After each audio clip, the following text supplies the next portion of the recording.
اور اس کو اکثر خداوند یسوع مسیح اپنی تعلیم میں استعمال کیا کرتے تھے، اور اگر اس کی تعلیم کو اکٹھا کر لیا جائے تو اس کو ہم سرمن آف دا اولویٹ یعنی زیتونی سرمن کے نام پر بھی اس کو مخصوص کرتے ہیں۔ خاص طور پر یہ جو 13واں باب ہے مرکز کی انجیل کا، اس کو زیتونی واز بھی کہتے ہیں خداوند یسوع مسیح کا۔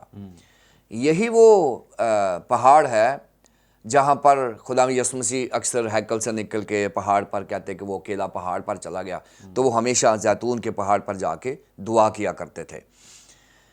یہی وہ پہاڑ ہے جب خداوند یسوع مسیح کھڑے ہیں، اور جیسے میں نے بتایا کہ اگر اس پہاڑ پہ آپ کھڑے ہو جائیں تو آپ اپنے بائیں طرف دیکھیں گے تو آپ کو یروشلم اور ہیکل نظر آئے گا، اور دائیں طرف دیکھیں گے تو آپ کو ڈیڈ سی یعنی بحیرہ مردار نظر آئے گا۔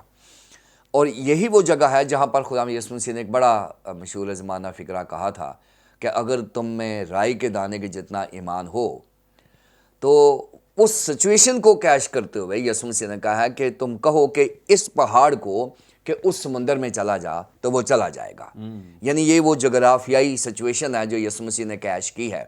گو کہ ہمارے ٹیکسٹ میں جیسچرز نہیں ملتے، لیکن لوکیشن ملتی ہے کہ یسوع مسیح نے اس پہاڑ پر کھڑے ہو کے زیتون کے پہاڑ پر کہا تھا کہ اگر تم میں رائی کے دانے جتنا بھی ایمان ہے تو اس پہاڑ کو یعنی زیتون کے پہاڑ پر کہو گے کو بحیرہ مردار میں چلا جا تو وہ چلا جائے گا۔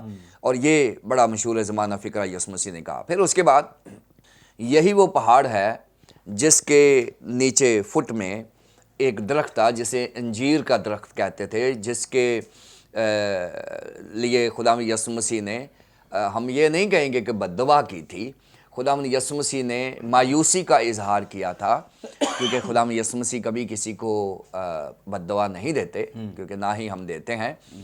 اصل میں یہ تھا کہ یہ جو انجیر کے درخت کا واقعہ تھا یہ اسی راستے پر تھا جب وہ زیتون کے پہاڑ کے نیچے سے گزرتے تھے، تو یہ وہ درخت ہے جس میں پتے تھے لیکن پھل نہیں تھا۔ لیکن انجیر کے درخت کا جو بوٹینیکل پریزنٹیشن ہے وہ یہ تھا کہ اگر اس میں پتے ہیں تو اس میں پھل بھی ہونا چاہیے۔ سو یہاں پر یسوع مسیح نے کہا تھا کہ اگر تجھ میں پتے ہیں پھل نہیں ہے تو اس کا مطلب یہ ہے کہ you are giving a wrong message کہ میرے پاس پھل ہے۔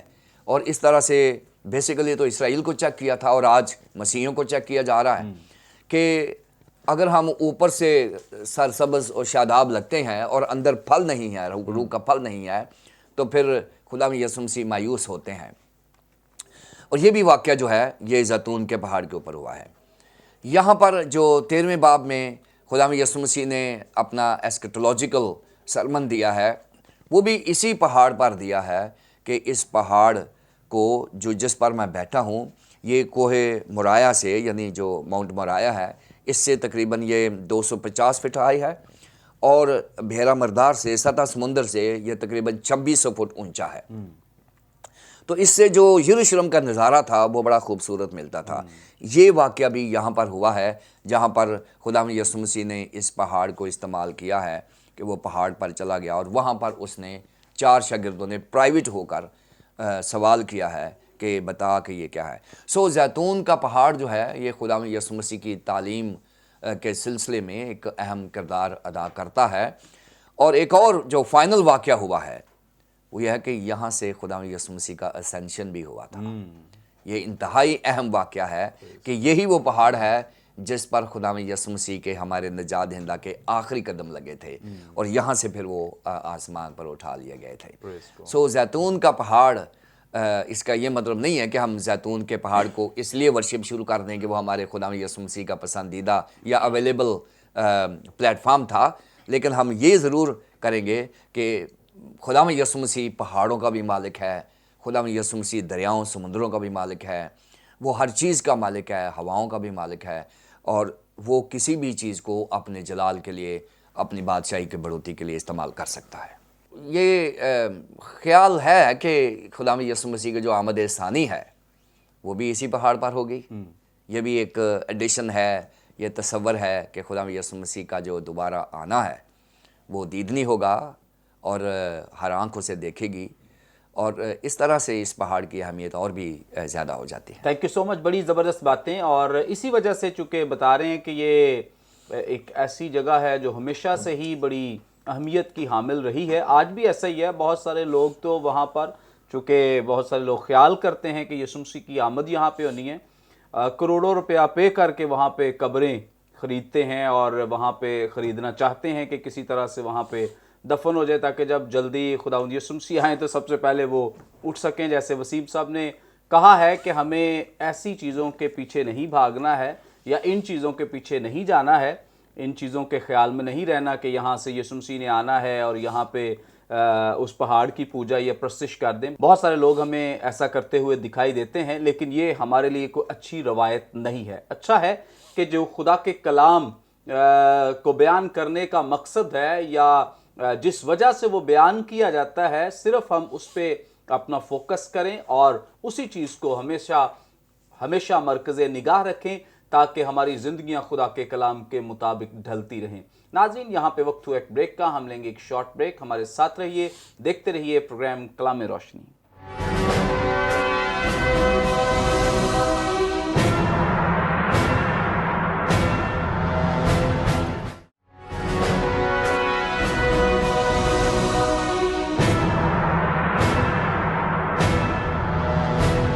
ویلکم بیک ناظرین، آپ دیکھ رہے ہیں پروگرام کلام روشنی. بڑی زبردست باتیں بریک پر جانے سے پہلے وسیم اللہ کھوکھر صاحب ہمارے ساتھ شیئر کر رہے ہیں اور اسی طور سے آگے بڑھیں گے. پاسٹر سرور مسیح صاحب سے جانیں گے. پاسٹر صاحب، یہودی لوگ نشان کے پیچھے بہت بھاگتے ہیں. اس سے پہلے بھی ہمیں دکھائی دیتا ہے یسوع مسیح سے نشان طلب کرتے ہیں جب یسوع مسیح نے یونا کے نشان کی طرف اشارہ کیا ہے. آج بھی یہاں پہ جو شاگرد ہیں وہ نشان کی توقع کرتے ہیں کہ نشان کوئی بتایا جائے.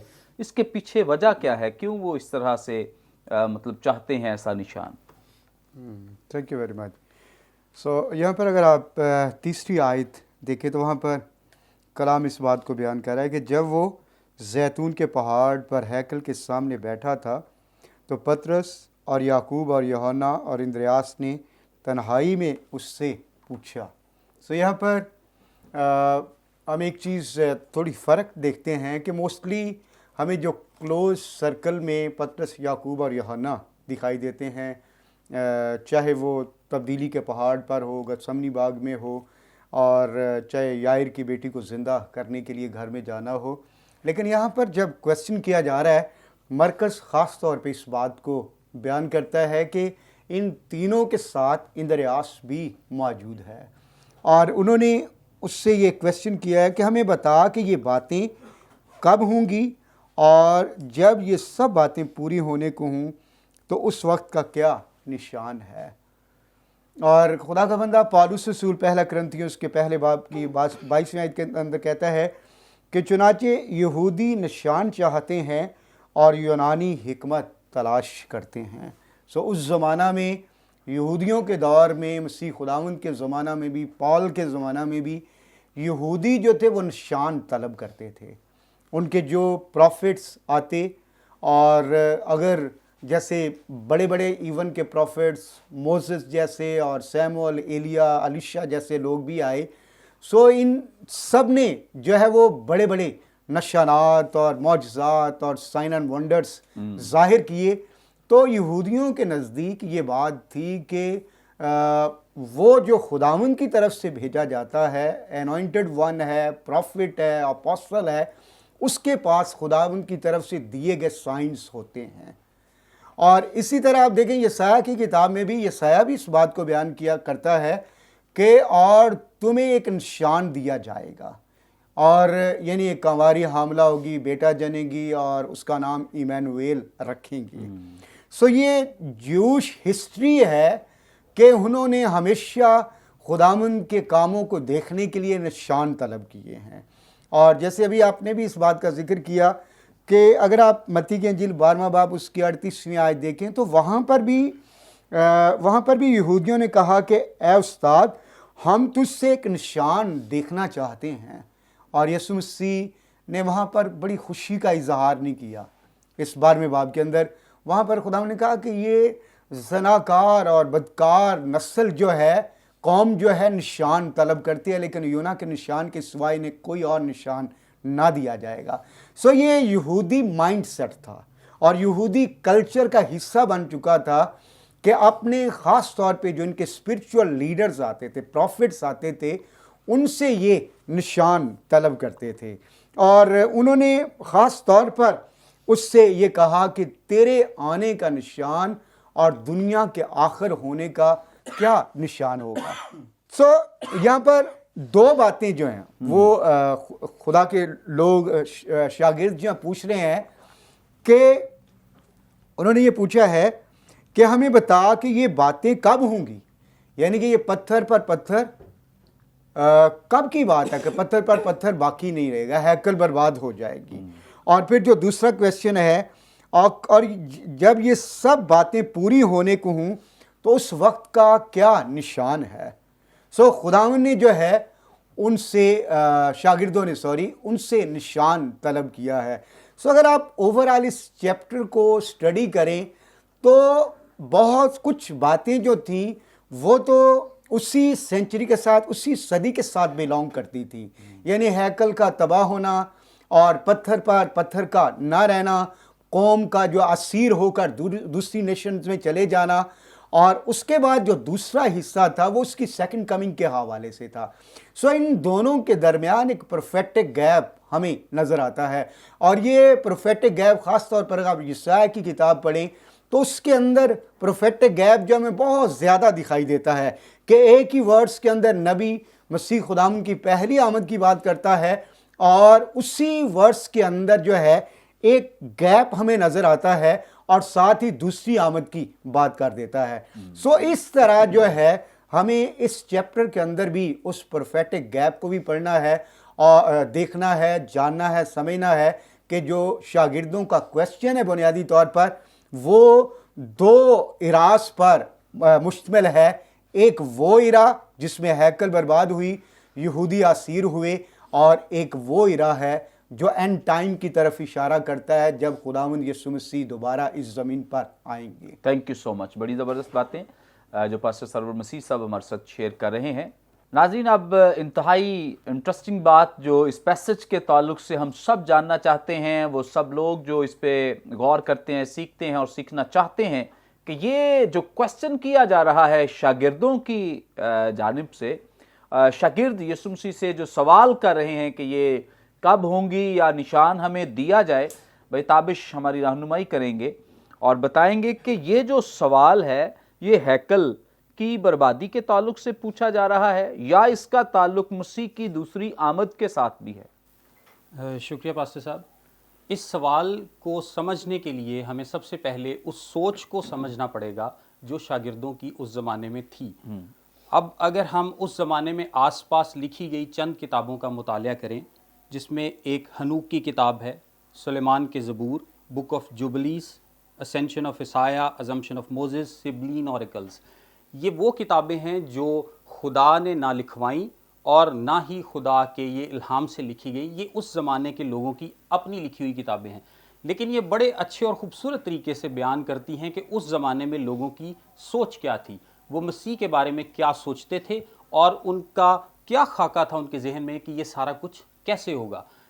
اور ان کتابوں میں زیادہ تر مواد جو ہے وہ ایسکیٹالوجی کے تعلق سے اور علم الآخرت جو ہے اس کے تعلق سے پایا جاتا ہے. ان کے کانسیپٹ کے مطابق سب سے پہلے نمبر پر یہودیوں پر ایک کڑا وقت آئے گا، ایذا رسانی ہوگی، بہت مشکلات ہوں گی.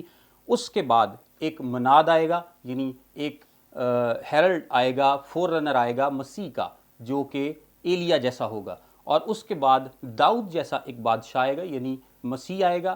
مسیح کے بعد جب مسیح آئے گا تو وہ پھر اپنی دشمن قوموں کو اور اپوزنگ نیشنز کو ان پہ حملہ کرے گا اور ان پہ قبضہ کرے گا. وہ یہودیوں کو اکٹھا کرے گا اور پھر اپنی بادشاہی کو قائم کرے گا. ان کے پاس فرسٹ اور سیکنڈ کمنگ کا کانسیپٹ نہیں تھا. اگر آپ پرانے عہد نامے کو بھی پڑھیں تو جیسے بھائی بتا رہے تھے کہ ہر نبوت جو ہے وہ مسیح کے اظہار ثانی اور اس کی بادشاہت کو اکٹھا بیان کرتی ہے، وہ اس کو کبھی بھی الگ سے بیان نہیں کرتی.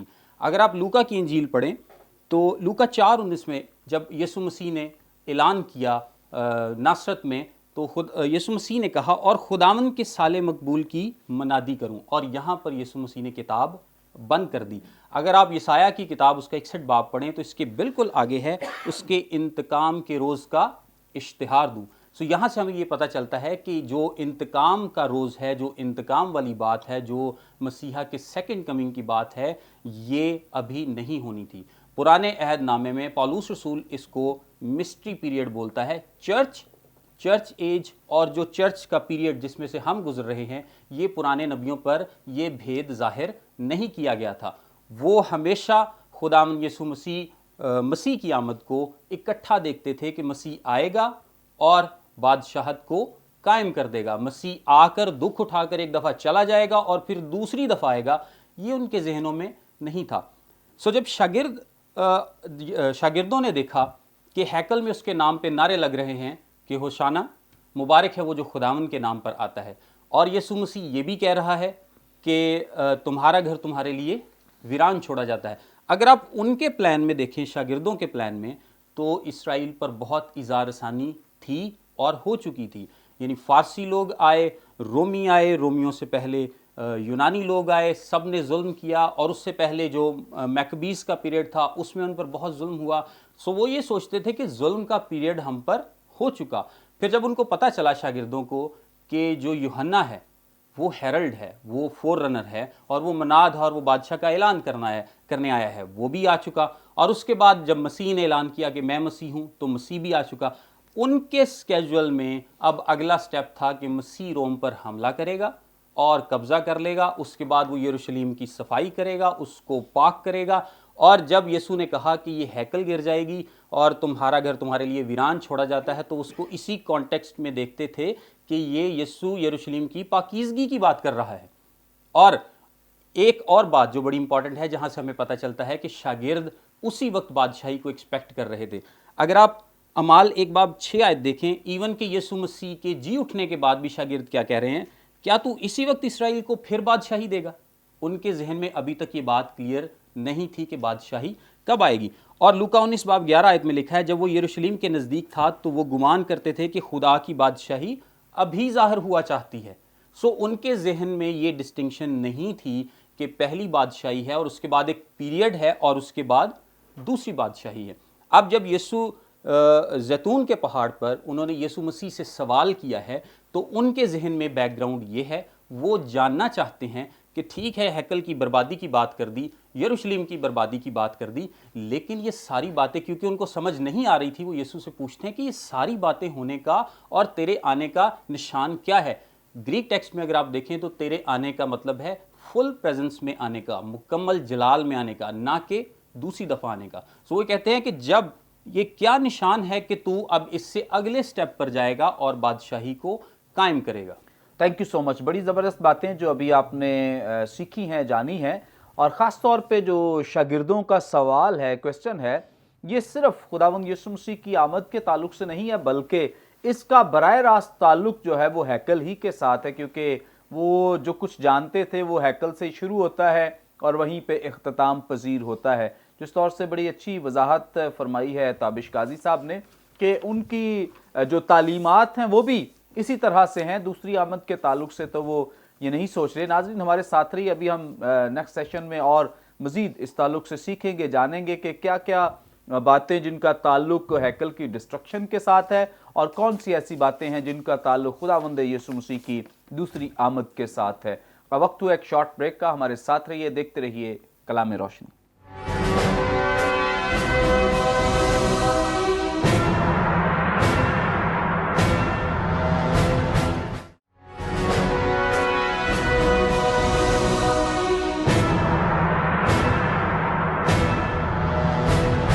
ویلکم بیک ناظرین, آپ دیکھ رہے ہیں پروگرام کلام روشنی. بڑی زبردست باتیں بریک پر جانے سے پہلے جو آپ کے ساتھ شیئر کی جا رہی تھی, ابھی ہم مزید خدا کے کلام کی سچائیوں کو جانیں گے, سیکھیں گے. خدا ان کے خادم ریورنڈ وسیم اللہ کھوکھر صاحب ہمارے ساتھ موجود ہیں. سر, آپ ہماری رہنمائی فرمائیں. یہاں پہ خداوند کے زندگی بخش پاک کلام میں جو 5ویں آیت میں لکھا ہے, یسوع نے ان سے کہنا شروع کیا کہ خبردار کوئی تم کو گمراہ نہ کر دے. خداوند یسوع مسیح نے اپنی بات کا آغاز ہی اس بات سے کیا ہے کہ کوئی تم کو گمراہ نہ کر دے. اس کی کتنی زیادہ اہمیت ہے اور اس کانٹیکسٹ میں یہ کس تناظر میں بات کی جا رہی ہے؟ اصل میں خدا یسوع مسیح کی مصلوبیت کے پیچھے جو کازز تھے، ایک تو بڑا یہ تھا کہ وہ اپنے آپ کو سن آف گاڈ کیوں کہتا ہے، خدا کا بیٹا کیوں کہتا ہے، اور ایک یہ تھا کہ وہ اپنے آپ کو سیویئر آف دا ورلڈ کہتا ہے، کہ وہ دنیا کا نجات دہندہ ہے۔ اور یہ دونوں کے دونوں جو چیزیں ہیں، جو کلیمز ہیں، جو ریالٹی ہے، یہ اس کی پیدائش کے اوپر ڈکلیئرڈ کر دی گئی تھیں کہ یہ میرا پیارا بیٹا ہے۔ اس کی بیپٹزم کے اوپر بھی، اور پھر کوہ زیتون کے اوپر جب اس کی گلوریفیکیشن ہوئی ہے، صورت بدلنے کا واقعہ ہوا ہے، اس پر بھی۔ یہ جو چیزیں تھیں، یسوع مسیح یہ چاہ رہے تھے کہ ان کو صحیح طور پر انڈرسٹینڈ کیا جائے کہ میں خدا کا بیٹا ہوں، اور انجیل مقدس یوحنا کی انجیل میں خاص طور پر جو زور دیا گیا ہے وہ یہی دیا گیا ہے کہ Jesus is the son of God, وہاں بتایا گیا ہے۔ اور ساتھ ساتھ متی کی انجیل کے پہلے باب کی 21 آیت میں بھی بیان کیا گیا ہے یوسف کو بھی، مقدسہ مریم کو بھی، کہ ان کے بیٹا ہوگا اور تو ان کا نام یسوع رکھنا، کیونکہ وہ اپنے لوگوں کو ان کے گناہوں سے نجات دے گا۔ یہ جو دو کلیم تھے، جو دعوے تھے، خدا یسوع مسیح چاہ رہے تھے کہ اس کی زمینی زندگی میں اس کی تعلیمات کے وسیلے سے، اس کے معجزات کے وسیلے سے اور نشانات کے وسیلے سے اس کو سمجھ لیا جائے۔ اب ہمارے ساتھ یہ ہوا کہ جب ان کی تعلیم چل رہی تھی تو مرکز کی انجیل کے پہلے باب کی 25 آیت میں ہی وہاں ایک ہیرسی کا ذکر ہے جس کو ہم کرسٹولوجیکل ہیرسی کہتے ہیں، اور وہ یہ ہے کہ یسوع مسیح کو لوگ ایسے سمجھتے تھے جیسے وہ چاہتے ہیں، ایسے نہیں سمجھتے تھے جیسا وہ چاہتا ہے کہ اس کو سمجھا جائے۔ آج بھی لوگ جو مسیحی ہیں یا مسیحی قائدین ہیں، خداوند یسوع مسیح کو ویسے سمجھنا چاہتے ہیں جیسے ہم چاہتے ہیں، ویسے نہیں سمجھنا چاہتے جیسے بائبل مقدس چاہتی ہے۔ اور یہی وجہ ہے کہ اگر آپ آج توبہ کا کروسیڈ کریں گے یا نجات کا کروسیڈ کریں گے تو شاید لوگ کم آئیں، لیکن اگر آپ شفا کا کروسیڈ کریں گے تو لوگ جوک در جوک آ جائیں گے۔ یعنی شفا کا ہم نے اتنا ڈھنڈورا پیٹا ہے کہ خداوند یسوع مسیح کو شافی کے طور پر ہم اسٹیبلش کیے جا رہے ہیں، لیکن جو بائبل چاہ رہی ہے وہ یہ ہے کہ خداوند یسوع مسیح کو نجات دہندہ کے طور پر اسٹیبلش کیا جائے۔ ہمارا مقصد کسی کے اوپر تنقید کرنا نہیں ہوتا، ہمارا مقصد بائبل کی ریالٹیز اور تھیالوجی کو پیش کرنا ہوتا ہے۔ شفا ہماری ضرورت ہے اور ہم شافی کو مانتے ہیں، ہم شفا کے اوپر 100% بلیو کرتے ہیں کہ خداوند شافی ہے، وہ یہوہ رافع ہے، وہ شفا دیتا ہے۔ لیکن خداوند یسوع مسیح نے یہاں پر ہی مرکز کی انجیل کے پہلے باب کی 25 آیت میں جب خداوند یسوع مسیح لوگوں کو شفا دے رہے تھے، یہ سیٹرڈے یعنی پاک سبت کا دن تھا، اور سنڈے والے دن خداوند یسوع مسیح صبح اٹھ کے کوہ زیتون پر دعا کرنے کے لیے گئے ہیں، اور پطرس ان کو ڈھونڈ رہے ہیں۔ وہ کہہ رہے ہیں کہ خداوند بہت سارے لوگ میرے دروازے کے اوپر پڑے ہیں، تو ان کے لیے دعا کر ان کو شفا دے۔